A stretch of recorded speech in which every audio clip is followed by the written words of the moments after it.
नमस्ते सर। नमस्कार सर, आपका नाम? विमलेश कुमार त्रिपाठी नाम है मेरा। जी सर। मैनेजिंग डायरेक्टर हूँ मैं नेशनल सहकारी सूद गिरनी का। एक्चुअली क्या है, ये जो प्रोजेक्ट है सूद गिरनी का, देखा जाए तो एक सहकार के उससे है, जिसमें क्या है नेशनल सहकारी सूद गिरनी जो है, इसके नाम से खुद ऑटोमेटिकली ये एक्सप्लेन होता है। अभी इसके पहले महाराष्ट्र में कई सारे ऐसे प्रोजेक्ट हैं जो लोगों ने चालू किए, बट वो पूरी तरह से वर्किंग में नहीं आ पाए। Some different type of reason, वो मैटर अलग है। बट इस प्रोजेक्ट के लिए जो सत्तार साहब का है, बहुत ही एग्रेसिव उसमें इस प्रोजेक्ट को हम लोग मतलब पूरी तरह से जूझ रहे हैं। एक प्रकार से इसको मैं कहूँ कि एग्रेशंस को, वर्ड को मैं अलग तरीके से बोलूँगा कि इसको जूझ रहे हैं हम इस प्रोजेक्ट को कंप्लीट करने के लिए। जी। अब ये जो स्पिनिंग यूनिट है सूद गिरनी, जिससे या in the term of textile उसको बोलते हैं सूद गिरनी। तो सूद गिरनी जो ये प्रोजेक्ट है अभी फर्स्ट फेज में वर्क कर रहा है। फर्स्ट फेज में ये 25,000 स्पंडल यहाँ पे वर्किंग चल रही है, और सेकंड फेज जो है, थर्ड फेज, ऐसे 3 फेज़ों में ये वर्क होगा। और जिसमें फर्स्ट फेज की वर्किंग में लगभग हम एक फाइनल स्टेज पे आ गए हैं, जिसमें कई सारी मशीनें इंस्टॉल करनी हैं। कुछ यहाँ इंडिया की बनी हुई, भारत देश की बनी हुई हैं, कुछ जर्मनी और इटली की बनी हुई हैं, और उन सब के लिए भी ऑलरेडी मैंने एलसीज वगैरह जनरेट कर रखी हैं। मेरे हिसाब से ये प्रोजेक्ट जो है लगभग इन मंथ ऑफ फरवरी और मार्च हम इस प्रोजेक्ट को रन कर पाएंगे, जिस हिसाब से हम लोगों की अभी वर्किंग चल रही है। मेरा जो बार चार्ट है उसके हिसाब से इसकी वर्किंग स्टार्ट हो जाएगी इन मंथ ऑफ मार्च 2025। ये प्रोजेक्ट हम लोगों ने चालू किया था 2024 में, जिस समय पूरी तरह से गवर्नमेंट की परमिशन वगैरह सब कुछ मिल गई थी। तो 1 साल का टारगेट लेके चले थे हम जी। और गवर्नमेंट की जो लॉज हैं उसके हिसाब से लगभग 18 महीने में प्रोजेक्ट पूरा होना था जी। लेकिन सत्तार साहब का मार्गदर्शन और हम सभी का जो देखा जाए कि स्टेमिना और सब कुछ जूझ करके इसको 1 साल में पूरा करने का प्लान किया। मतलब जो काम मुझे 1.5 साल में करना था वो 1 साल में पूरा कर रहा हूँ। 6 महीने बच गए सर। यस, सिर्फ 6 महीने। सर, आप एक जर्नी बता सकते हैं कि यहाँ पे होगा क्या? जैसे काफी लोग हैं जिनको मालूम नहीं है, ये शब्द ज्यादा शहर में यूज नहीं होता है सूद गिरनी, तो यहाँ पे होगा क्या? मतलब आप बता सकते हैं कि क्या जर्नी रहेगी? जैसे फार्मर आएंगे, वो यहाँ पे क्या करने वाले हैं, उससे आगे क्या होगा, उसका आगे क्या बनेगा, आप थोड़ा वो बता सकते हैं प्लीज? हम अपनी जर्नी से चालू करते हैं। जब मैं यहाँ पे आया था पहली बार सिल्लोड़ में जी। और इस जगह पे जब मैं खड़ा हुआ था तो एक बड़ा ऊंचा सा पहाड़ था। अच्छा।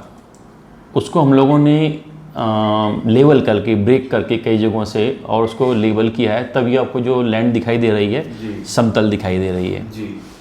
इसमें होगा यूँ क्या है, जो आसपास के जो किसान हैं वो अपनी कॉटन जो है वो हम लोगों को, मतलब जिनस के थ्रू हम उसको यहाँ पे उससे धागा बनाएंगे। ओके। जो फर्स्ट फेज वर्किंग है, हम कॉटन जो है, इसका रॉ मटेरियल है कॉटन।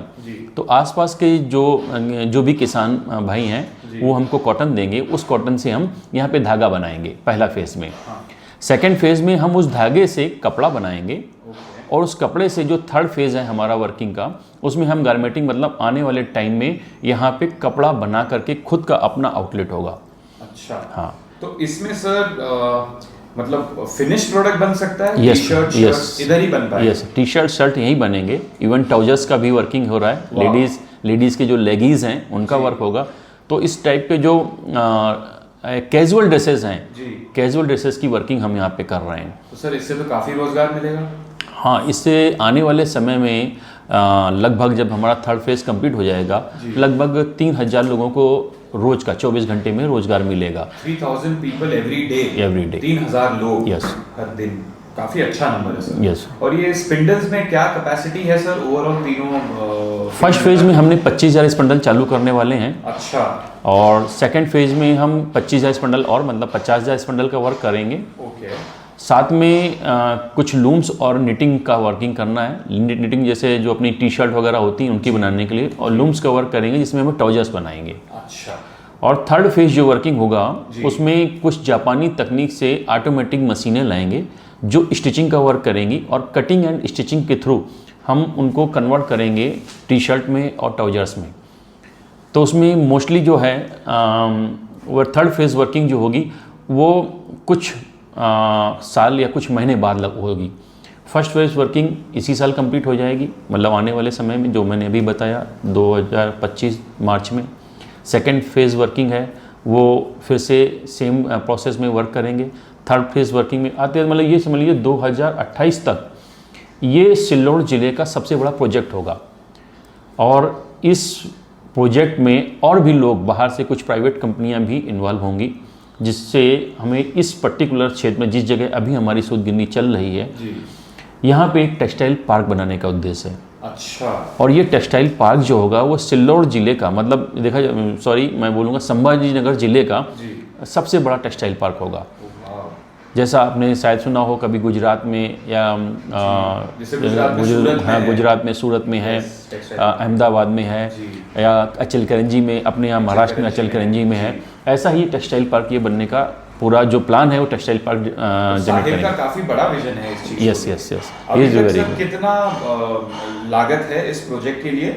लगभग फर्स्ट फेज वर्किंग में 150 CR की वर्किंग है, और अगर कंप्लीट मैं देखूं जा करके तो लगभग 500 CR की वर्किंग होगी तीनों फेज को कंप्लीट करने में। ओके। एंड इसके अलावा इलेक्ट्रिसिटी पॉइंट ऑफ व्यू से हम पीछे का जो एरिया आपको दिखाई दे रहा है, वहाँ पे हम एक सोलर प्लांट डालने वाले हैं, जिसमें चूँकि ये जो एरिया है यहाँ पे थोड़ा ऊंचाई पे भी है, और देखा जाए तो काफ़ी हॉट भी रहता है। तो बिजली की एक आपूर्ति को पूरा करने के लिए हम इसी के साथ में एक करीब 4.5 मेगावाट के 2 प्रोजेक्ट और भी लगाएंगे, जिसमें सोलर एनर्जी से रिलेटेड रहेंगे। तो बिजली की आपूर्ति भी पूरी होगी और साथ में हमारा प्रोजेक्ट भी रन करेगा। तो काफ़ी अच्छी तरीके से बनाया हुआ प्लान दिख रहा है सर। यस। दैट यहाँ पे ही हमें पैसा बचा के भी चीज़ें सारी करनी है। यस। प्लस लोगों का फायदा भी करके देना। Right right. ये अप्रोच काफ़ी नया है और अलग है। योर एंडिंग, सो आप इस चीज़ को 5 साल के बाद, 6 साल के बाद, आपका विजन और उसके बाद साहिब का विजन, आपको क्या लगता है कि क्या होगा? आप लोग क्या दृष्टि से इस चीज़ को आगे देख रहे हैं? साहब का जो विज़न है सबसे बड़ा वो ये है कि हमारे जो तालुका के युवा पीढ़ी है वो बाहर जाकर के कहीं पुणे, मुंबई में आज जॉब सर्च कर रहे हैं, उनको यहाँ जॉब मिलेगा जी। और आसपास के जो आत्मघाती क्षेत्र हैं, जैसे कुछ किसानों को सही तरीके से अपने ही माल की कीमत न मिलने के कारण लोग आत्महत्या कर लेते हैं, तो उससे सही तरीके से उनका जो पैसा है, उनकी जो फसल की कीमत है वो यहाँ अच्छी मिलेगी और वो इससे जुड़ेंगे जा कर के। तो किसानों का भी बेनिफिट में रहेगा उसमें, और साथ में जो युवा पीढ़ी वर्ग है जो आज जॉब की तलाश में दूसरे मतलब शहरों में या दूसरे सिटीज़ में जाने की वो करते हैं, कई बार तो लोग अपना प्रदेश छोड़ के भी चले जाते हैं, वो कम से कम उनको यहाँ एम्प्लॉयमेंट मिलेगा। तो ये सबसे बड़ा विजन तो यह है कि यह अपना तालुका क्षेत्र, ये संभाजी नगर और उधर कन्नड़ तक सभी लोग आकर के यहाँ जुड़ेंगे, तो यहाँ पे बहुत बड़ा एम्प्लॉयमेंट मिलेगा, लोग, युवा पीढ़ी जो है वो यहाँ रहेगी। तो एक विज़न जो है उनका ये है कि मेरे घर के लड़के बाहर जाने से अच्छा यहाँ पे काम सीखेंगे, कुछ टेक्निकल उसमें सीखेंगे और यहीं पे ही इसकी उन्नति करेंगे।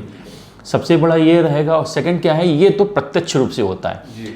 अब प्रत्यक्ष रूप से आप देख लीजिए, जब इतने सारे लोग कुछ काम करेंगे, कुछ बाहर से भी लोग आएंगे, क्योंकि हर एक चीज़ को सीखने के लिए या सिखाने के लिए मुझे कुछ टेक्निकल हैंड्स की ज़रूरत पड़ेगी। जो टेक्निकल हैंड्स यहाँ पे आएंगे, फिर धीरे धीरे यहाँ के लोगों को अपनी तकनीक सिखाएंगे।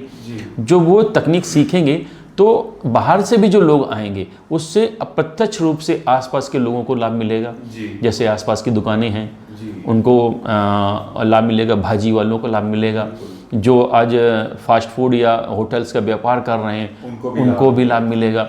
और जब ये सब कुछ चलेगा तो ये व्यापार यहाँ पे ऐसा बढ़ेगा कि बाहर से लोग भी आकर के अपना धागा, अपना कपड़ा यहाँ से खरीदेंगे। तो एक तरीके से ऐसा कह सकते हैं कि इस सुदगिरनी के प्रोजेक्ट से काफी अलग अलग धागे जो है वो सारे जुड़ के आएंगे। Yes, right. धागे जुड़ के आएंगे, कपड़ा जुड़ के आएगा, जिसमें कपड़ा बनेगा तो बाहर से जो व्यापारी वर्ग है वो यहाँ पे आएगा। उनके आने जा, मैंने देखा है आसपास के रहने का, होटल का व्यवसाय, आप जैसे कह रहे हैं, परमानेंटली किसी को घर खरीदना हो तो कंस्ट्रक्शन में कुछ बढ़ सकता है, खाने पीने की जगह में चीजों में जोर आएगा, व्यवसाय उस चीज में बढ़ेगा।